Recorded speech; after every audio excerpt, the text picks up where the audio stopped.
YouTube family welcome है आपका फिर से मेरे एक और रिएक्शन वीडियो पर। तो आज का इस चैनल पर शायद बहुत दिन बाद मैं एक रिएक्शन दे रही हूँ और इस चैनल पर आज के बाद मैं बहुत कोशिश करूँगी कि इस पे अपने और भी रिएक्शन जो मैं अपने पहले वाले चैनल पर नहीं दे पाती तो इस पर दूँ। और जो भी आज पहली बार इस चैनल पर आया है तो प्लीज़ चैनल को सब्सक्राइब जरूर कीजिएगा, क्योंकि बहुत दिन से ये वाला चैनल था पर मैं इस पर वीडियोज़ नहीं डाल रही थी, पर आज मैंने इसके लिए एक वीडियो बनाया है। तो सबसे पहले मैं बहुत सारे वीडियोस बनाती हूँ, रिएक्ट करती हूँ, मतलब रिएक्शन देती हूँ, पर मेरे जो गीतूज़ रिएक्शन एंड ब्लॉग है उस पर देती हूँ। आप लोग उसको भी जाकर ज़रूर सब्सक्राइब कीजिएगा और वीडियोस देखिएगा। और सपना की बात करूँगी, स्नैपी गर्ल्स, मैं उसके ऊपर आज रिएक्शन देने वाली हूँ। मैंने बहुत सारी चीज़ें रिएक्ट की हैं, वो मेरे गीतूज़ रिएक्शन एंड ब्लॉग वाले चैनल पर हैं वीडियो, पर कुछ बातें मैं आज इस चैनल पर भी करूँगी। जैसे कि सपना के ऊपर बहुत उंगलियां उठाई जाती है, उनकी जो इन-लॉज है वो लोग जो उंगलियां उठाते हैं या बोलते हैं उसके ऊपर। वैसे अभी कल आया था छोटी जीजी का वीडियो और उन्होंने बहुत सी चीज़ें क्लियर करना चाहिए था पर नहीं किया। देखो, सबसे पहली बार मैं अपने कई वीडियो में बोल चुकी हूँ कि पड़ोसी जी जो आकर बोलते हैं स्नैपी गर्ल्स के ऊपर, मुझे वो चीज़ समझ में नहीं आती कि आखिर वो क्यों बोलते हैं। क्योंकि जब सपना और छोटी जीजी ने घर छोड़ा था उस टाइम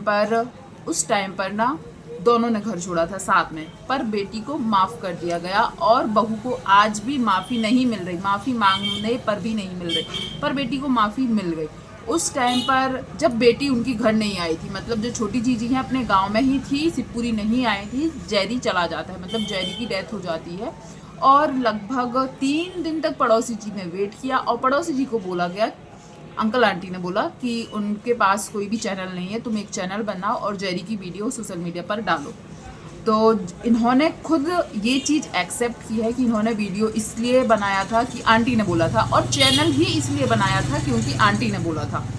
तो ये चीज़ हम लोग मानते हैं कि उस समय अंशु नहीं थी तो इन्होंने चैनल बनाया था। पर आज अंशु उनके साथ रह रही, उनके घर में रह रही है, जो भी प्रॉब्लम हो रही, जो कंप्लेन की या एफआईआर जो धाराएं लगाई गई हैं उसके ऊपर सपना ने जो भी चीज़ बोली उसका जवाब देना, अब आप बताइए, अंकल को देना चाहिए था या पड़ोसी को देना चाहिए था? क्योंकि पड़ोसी का कहना है कि अंशु नहीं थी,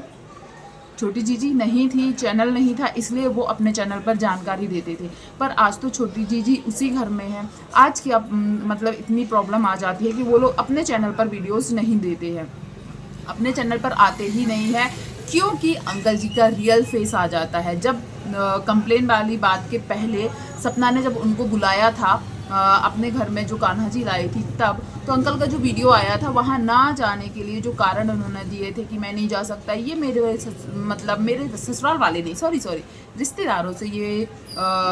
जो भी इनकी अच्छी बनती है वो बिगाड़ना चाहती, इसलिए बुला रही है, और जो मेरी इज्जत ख़राब की है वो फिर से ठीक थोड़ी हो जाएगी, और भी बहुत सारे एलिगेशन लगाए थे, इसलिए वो वहाँ नहीं जाना चाहते। उस बारे में उनकी लैंग्वेज आप ज़रूर सुनिएगा, तू तड़ाक करके ही वो बात करते, तुझे तेरे को ये, मतलब तू तड़ाक कर ही बात करते हैं, और उनकी असली जो चेहरा होता है वो दिख जाता है, कहीं ना कहीं दिख जाता है कि वो कैसे होंगे। और ये बात हम लोगों को पहले भी कई बार आ चुकी कि अंकल जी ये करते हैं, तो वो करने के बाद जब उन्होंने सपना को कितना ही ज़्यादा परेशान किया होगा। सोचो, जब वो होश में रहकर कैमरे के सामने अपनी भाषा पर कंट्रोल बिल्कुल भी नहीं कर पाते हैं, तो सोचो जब वो होश में नहीं रहते होंगे और सपना जब उस घर में रहती होगी तो उसके साथ क्या क्या हुआ होगा, किस लैंग्वेज में वो बात करते होंगे, ये चीज़ समझो। तो कहीं ना कहीं यही कारण मुझे लगता है कि वो अपने भाषा पे से कंट्रोल खो देते और उनका असली चेहरा दिख जाता है। और सबसे बड़ी बात, जहाँ पर आज उनको अपनी पोतियों का साथ देना चाहिए था, उनकी परवरिश करनी चाहिए थी, आज वो उन पोतियों की माँ को, मतलब जो उनकी परवरिश कर रहा है उसको परेशान करने के लिए केस कर रहे हैं। और एक केस खुद पड़ोसी जी ने बोला है, अभी का नहीं है ये जब ग्वालियर में थे तब हुआ था। तो उस टाइम पर ही तो राजवीर जी के ऊपर जो केस था वो रीओपन करने की बात हो रही थी, तो उस टाइम पर तो अंकल जी ने साथ नहीं दिया था राजवीर केस को रीओपन करवाने के लिए या जांच करने के लिए, जो भी हेल्प की ज़रूरत थी, तब तो नहीं बोला था कि हाँ मैं हेल्प करूँगा, मैं हेल्प करने को तैयार हूँ। तब तो अलका दीदी का फ़ोन भी नहीं उठा रहे थे, फ़ोन पे भी बात नहीं कर रहे थे, बोल रहे थे हम फ़ोन पे बात नहीं करेंगे। जब दीदी ने बोला सामने से कि वो जहाँ बोलेंगे वहाँ मिलने आ जाएंगी, तो भी मिलने से इनकार कर दिया था। और आप उस टाइम सपना के ऊपर वीडियो जो ये केस, ये धाराएं जो भी है वो करने के लिए लगे हुए थे, तब तो आपने बोला था आप आपका बुढ़ापा है, आप चला फिरी नहीं कर पाएंगे, रोज़ रोज़ आ जा नहीं पाएंगे, आपकी ड्यूटी होती है, तबीयत ख़राब होती है। सपना के ऊपर केस करने के लिए आपकी तबीयत ख़राब नहीं थी। और भी बहुत सी चीज़ें ऐसी हैं जो अंकल जी जो बोलते हैं ना वो दिख जाता है, और वही चीज़ ना दिखे इसलिए वो अंशु के चैनल पर नहीं आते हैं। बेचारे पड़ोसी को परेशान हो जाता है, और पड़ोसी भी सच में इतना बेशरम क्या ना बताए, उसके इतने नाम रखे जा रहे हैं कि ये इतना फ्री इंसान है कि पड़ोस में क्या हो रहा है। और चलो पड़ोस में जब आमने सामने होना तब का बोलना बात अलग है, दूसरे की बहू बेटियों के बारे में ऑन कैमरा सोशल मीडिया पर आकर बोल रहा है, और सब लोग बोल रहे हैं, उनका खुद का चैनल है, वो बोल लेंगे आप क्यों आते हो, आप क्यों आते हो, फिर भी इनको शर्म नहीं है बहुत। और ये राजवीर को और सूरज को अपना दोस्त बोलते हैं, तो अपने जो दोस्त इस दुनिया में नहीं है उन दोस्त की वाइफ को, उन दोस्त की विधवा वाइफ को आप सोशल मीडिया पर आकर जो जलील कर रहे हो, जो आपने नेगेटिविटी दी है या जो भी शब्द यूज़ किए हैं, फिरकनी बनाकर घुमा दूंगा, याद है ना, और भी बहुत गंदे गंदे वर्ड यूज़ किए हैं आपने, और तू तड़ाक से आप भी बात करते हो, तो ये शोभा देता है। और बड़े इज्जत वाले बनते हैं ये लोग, इज्जत वाले ऐसे बनते हैं, ऐसे लोगों को क्या सच बताइए इज्जत वाले बोलेंगे जो एक औरत की इज्जत नहीं कर सकते, छोटे छोटे बच्चों की माँ की इज्जत नहीं कर सकते, और बोलना नहीं चाहिए वो विडो है एक, उसकी इज्जत नहीं कर सकते, तो आप अपने आप को इज्जत वाला कैसे बोलते? क्योंकि आप और अंकल सेम कैटेगरी के हैं। कैटेगरी मतलब समझे, सेम कैटेगरी के हैं, और आपको लगता है कि जो वो बोलेंगे, या तो आप अंकल की नज़रों में बहुत अच्छा बनने की कोशिश कर रहे हैं, या फिर आप अपने चैनल को चमकाने की कोशिश कर रहे हैं, और कुछ मतलब नहीं है आपको। यदि आपको इतनी ही प्रॉब्लम थी तो जब सपना उस घर में रहती थी, उसके साथ जो भी जाति की जाती थी, जो भी उसके साथ प्रॉब्लम होती थी, यहाँ तक कि सपना ने बोला हमारे घर की लड़ाई झगड़े की आवाज़ साथ में है ना उन लोगों के घर, एक साथ उनके घर में भी आवाज़ जाती थी, तब कोई बचाने नहीं आता था, तब आप अपना पड़ोसी धर्म निभाने नहीं आते थे, पर आज आपको अपना पड़ोसी धर्म याद आ जाता है। तो प्लीज़, मैंने बहुत से ऐसे वीडियोस देखे, और आप लोग भी ज़रूर बताइएगा क्या ऐसा पड़ोसी होना चाहिए, और सिर्फ अंकल का एक ही पड़ोसी ऐसा है क्या? और भी पड़ोसी क्यों नहीं आते वीडियोस बनाने? और भी जो रिलेशन वाले हैं, जैसे अंकल के ब्लड रिलेशन, मतलब कि अंकल के भाई बहन, उनकी फैमिली, वो लोग क्यों नहीं आते? और आंटी ने और छोटी जीजी ने कल जवाब दिया वीडियो में कि मेरे घर पर सब आते हैं, और पर इतना फ्री टाइम किसी को नहीं है, साल में एक आध बार आते हैं, सब पढ़े लिखे हैं, कोई ये है कोई वो है, मतलब गवर्नमेंट जॉब वाले हैं, तो उनको टाइम नहीं मिलता। तो इसका क्या मतलब है?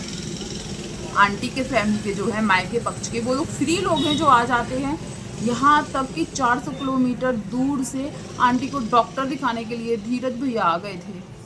तब तो अंकल के भाई और उनके बच्चे तो पास में रहते, वो लोग क्यों नहीं आते डॉक्टर दिखाने के लिए? सीधी बात है कि आपकी उनसे नहीं बनती है। अंकल के जितने भी ब्लड रिलेशन वाले हैं वो आपके घर नहीं आते हैं। चलो वो कैमरे के सामने नहीं आना चाहते, पर कैमरे से आप अलग से बता सकते हो कि वो आई हैं, वो कैमरे के सामने नहीं आ रही है, या उनका फेस ना दिखाकर सिर्फ उनको ऐसे दिखाओ कि उनका फेस ना दिखे, पर वो आते ही नहीं है।